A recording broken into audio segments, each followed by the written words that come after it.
Hey guys, this is Josh from ThroughMyLens.com, and this is what you can expect to see on Route 66 in Illinois.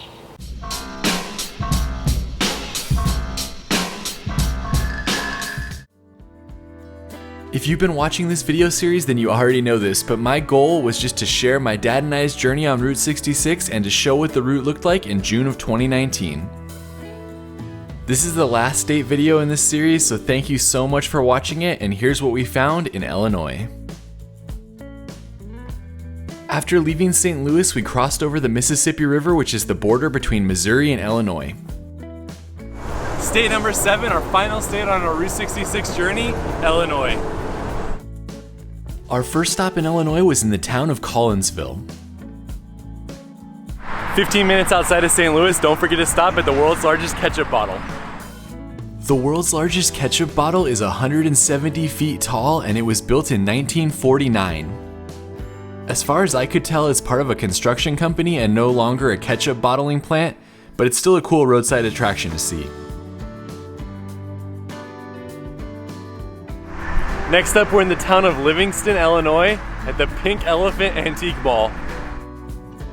My dad and I had no idea this place existed, but we saw all the big statues outside from the road, so we got off to check it out.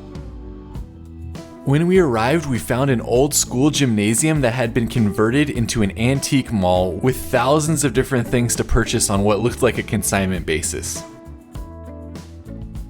We had a good time walking down each of the aisles, and we got to talk to the owner, who was really excited about being a part of Route 66. They also have a fun diner and candy shop here if you're looking to get a bite to eat.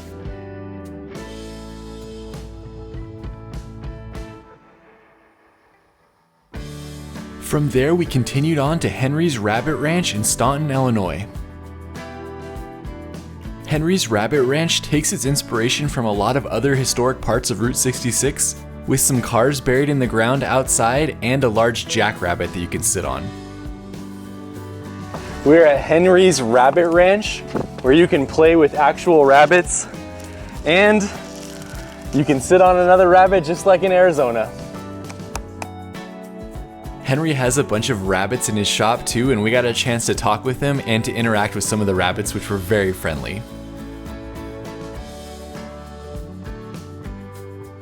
Leaving there, we stayed on the 1930 to 1940 alignment of Route 66 and went to see another old service station. In the town of Mount Olive, Soulsby's service station was built in 1926, and it's on the National Register of Historic Places. The work the current owners are doing in preservation is amazing, and it's definitely one of the best service stations we saw on the entire route. Plus, they had a fun passport stamp for us here as well. So we're in Litchfield, Illinois now. This is a great little corner for Route 66. They have the museum on one side, a historic building on the other side, and then Jubel's, which is a 1920s bakery. We went to the Route 66 Information Center first, which was pretty small, but it had some nice exhibits to see and it was free to enter. One of the best exhibits was on Bob Waldmeyer, and we always enjoyed seeing his different art as we drove Route 66. We walked across the street to take a picture of the cafe, and then we went to Jubel's to get some bakery items to try.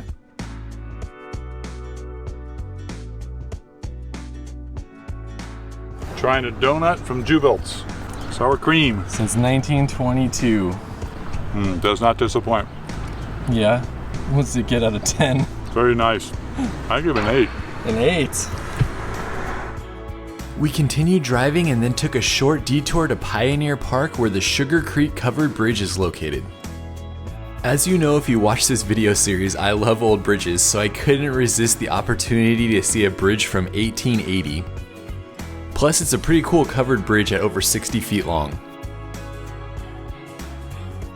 This bridge is about 10 minutes off Route 66, but it's definitely worth the short excursion if you have time. We are in Springfield. That's our destination, end of the route. But tonight, we're going right here.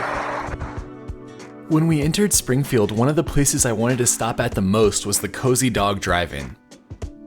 This restaurant has been on Route 66 since 1949 and is supposedly one of the originators of the hot dog on a stick, dipped in batter and deep fried, known as the corn dog.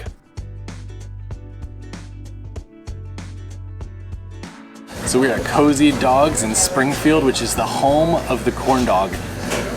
Cheers. Hot. Good corn dog.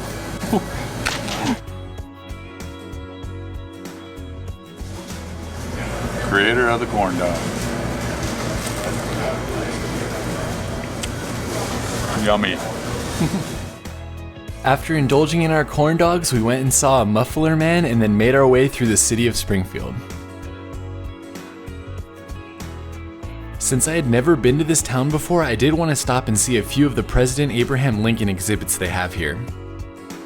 First up, we went to President Lincoln's home, which sits on a replica recreation of what the street would have looked like when he lived there.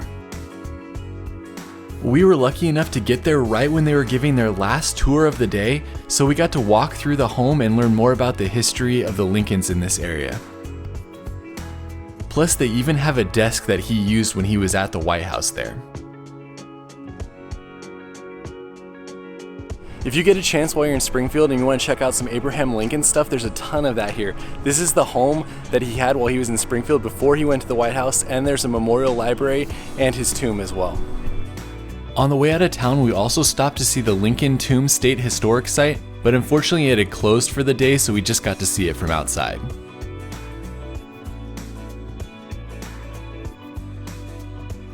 From there, we went to Carpenter Park, which supposedly had some original Route 66 road in it, but we're not sure we saw it. Then we went over to the Mill, which was a sandwich shop in the 1930s and which is now being turned into a museum. We left the town of Springfield and now we're in the town of Lincoln, which is famous for the world's largest covered wagon, which you can see behind me, with Lincoln sitting on top. We tried to stop at everything that said world's largest while on the route, and this was no exception. You can also see the courthouse where he practiced law while in the city, and go to the site where he supposedly christened the town with watermelon juice.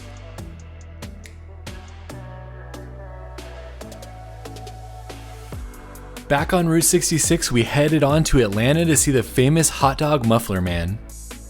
It was built in 1966 and it used to stand outside of Bunyan's hot dog restaurant before moving to this location in 2003. We've reached our last stop, Atlanta, Illinois. This is the Muffler Man statue. We're heading on to Bloomington Normal, and that is the end of day 12. So this is technically day 13. We're actually not leaving the Bloomington area because my grandma lives here, and so we picked her up to experience a little bit of Route 66 in Bloomington Normal, Illinois with us. We decided to make this a chill day so we could spend some time with my grandma, but you'll probably want to go through most of these spots relatively quickly if you're going on to Chicago. The first stop for us was to backtrack a little bit to Funk's Grove and try their famous maple syrup. They have a long history making maple syrup, which is spelled with an I here, and we took a few bottles home for ourselves. For lunch, we headed over to Luca Grill in Bloomington, Illinois, which has been here since 1936 selling Italian food with an original bar and tin ceiling still. First experience getting a videoed review of her eating a chicken wing. What would you give that out of 10? 9.5. Oh, wow, that's a good review right there. After lunch, we visited a few more places in Bloomington Normal and then went over to a service station from 1930.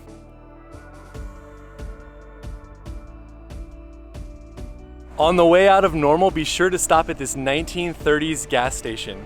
It's the only two-story gas station on Route 66. The service station is beautiful to see from the outside, and it has a small store inside as well. Before leaving Bloomington, my dad really wanted to stop at the Beer Nuts Company store, and so we went over there. Yep.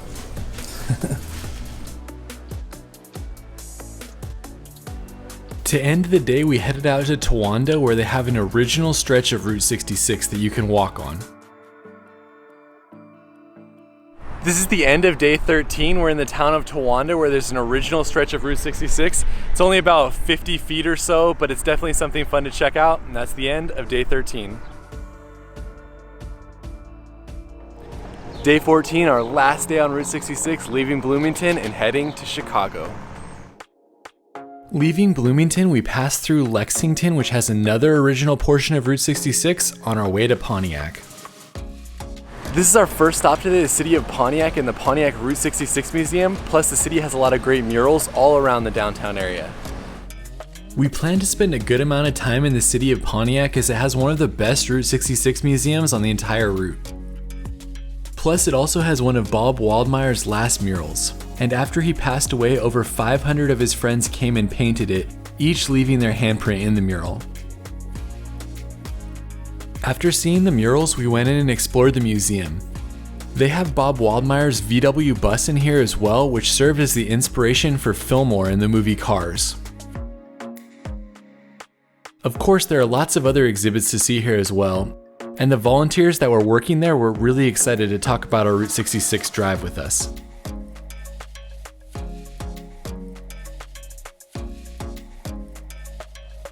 After leaving the museum, go out back and see Bob Waldmeier's school bus that he created to be his home on the road. I was told that he built this in the late 80s and that he lived in it for over 15 years, driving back and forth on Route 66. It's pretty amazing that they still have this on display to see and that they open it up for you to go inside on select days.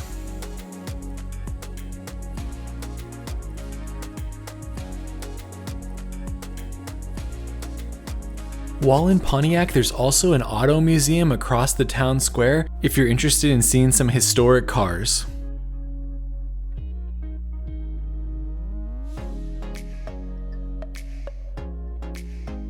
We're north of Pontiac in the city of Odell, and here's another historic gas station from 1932.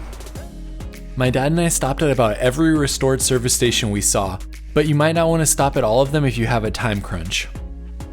We found it really interesting to see what each one had and how they differed in their restoration. We headed on to the town of Dwight and stopped at another recreated gas station, which was probably one of our favorites in Illinois.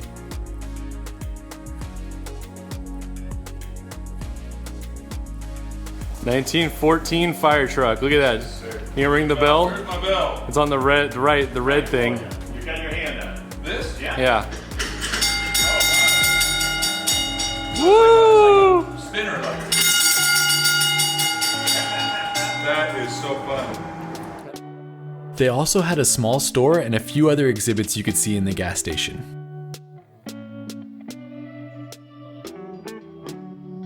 You also don't want to miss the historic windmill while in the town of Dwight, which was built in the late 1800s.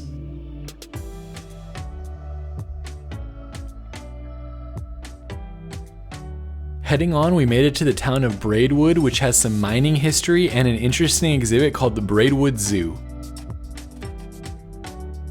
I didn't see this on any of the maps or anything, but when you enter into the town of Braidwood, go to this art installation, the Braidwood Zoo, which is all these little animals right here. The Braidwood Zoo is an especially fun little roadside attraction. It was made by an artist who loved to work with scrap metal and created all of these unique animals and put them in this small cage. Basically across the street from the zoo was our next stop, the Polka Dot Drive-In, where we decided to have lunch. The Polka Dot Drive-In has been there since the 1960s and it still has that fun Route 66 diner vibe, complete with a jukebox and well-priced food.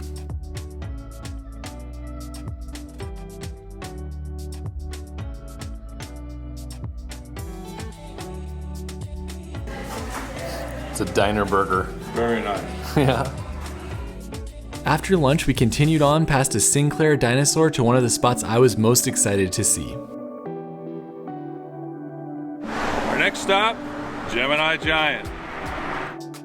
The story goes that the original owners bought a muffler man in the 1960s and had it designed to look like an astronaut. They sat it next to their restaurant, which they called the Launching Pad, and it became an iconic landmark on Route 66. The restaurant was sold and closed for a little while, but the new owners have opened it back up again and made it a fun spot to stop for a meal with a little store as well. I enjoyed this spot so much I picked up a Gemini Giant bobblehead for my desk. We continued on to the town of Joliet, where they had an old historic theater and a museum that had a small Route 66 exhibit and a stamp for our passport. Last stamp. Da, da, da, da. The coolest thing they had in the museum was a map with a lot of the landmarks, and we looked over it to see all that we had accomplished on our Route 66 drive. Heading out of Joliet, we had a few more stops, including Dick's on 66. You're now standing on original Route 66 roadway. Heck yes. Across from Dick's is a popular ice cream place, so we knew we had to stop and try that as well. Thank you. Thanks, sir. You're welcome. What you got? Yeah, chocolate dip. Chocolate's very good. Chocolate dip cone? Yeah. We're on the highway about 30 miles outside of Chicago. There's only one more stretch of Route 66 left before we're done. But in Chicago, you gotta get a Chicago hot dog. Henry's has an awesome neon sign and is supposedly a Route 66 original, so we had to stop in for a hot dog. We split a hot dog so we could save room for deep dish later and then continued on towards Chicago. We prepaid for parking at the Millennium parking lot, which is really expensive, but it's close to the Bean and the end of Route 66 sign. Made it to Chicago, first stop the Bean.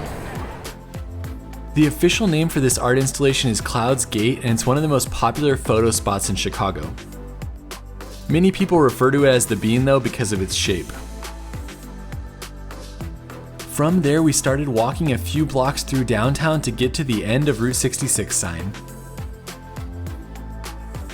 If you're doing Route 66 heading west, this is where you're gonna start on Adams in Michigan, but we're one block over at the end sign.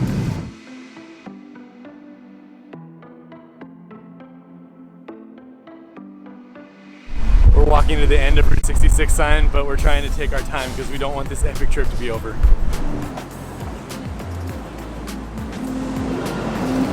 We made it to the end of Route 66.